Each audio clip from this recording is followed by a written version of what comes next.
Let's go back to the motivational mechanism.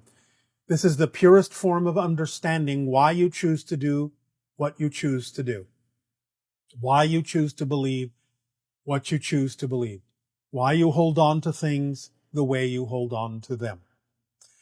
Experiencing the idea of feeling unworthy of self-love means that you have attached to the motivational mechanism a belief that says loving yourself unconditionally carries with it somehow effects that you don't prefer, that you believe are more negative than what you're experiencing by continuing to experience a lack of self-love.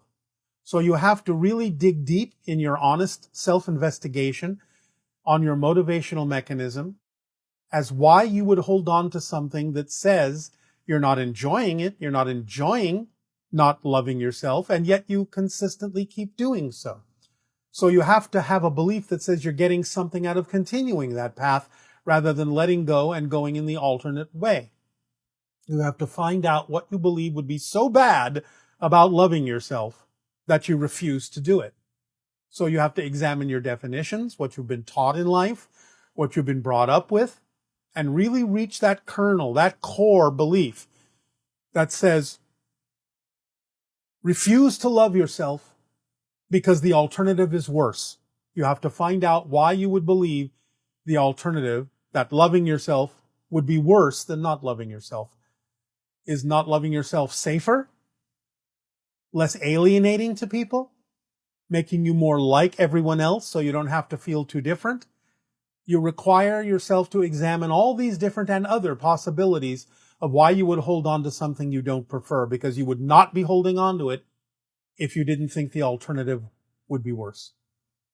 Always go back to the motivational mechanism of why you believe what you believe or why you're experiencing what you're experiencing, because it always has to do with what you believe to be true and why you would believe that doing something different would be worse than what you're doing now, as painful as it may be.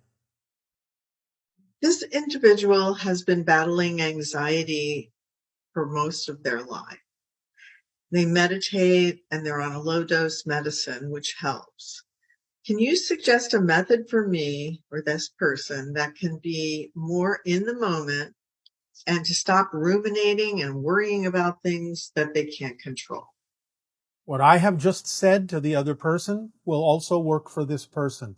They need to meditate and focus on the idea of the beliefs they have attached to the motivational mechanism within them and ask themselves the honest question and revealing question, what am I getting out of these ruminations? How is it serving me?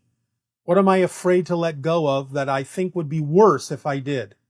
They have to really focus on the idea that they're continually choosing to ruminate on these things to prevent themselves from going in a different way, a different direction that they have a belief that says it would be worse than where they are, as stuck as they may feel. So they have to have a little bit more honesty and deep investigation within themselves and admit that they're choosing to ruminate on these things to prevent them from going in a different direction, to be aware of other things within them that they may be afraid to face.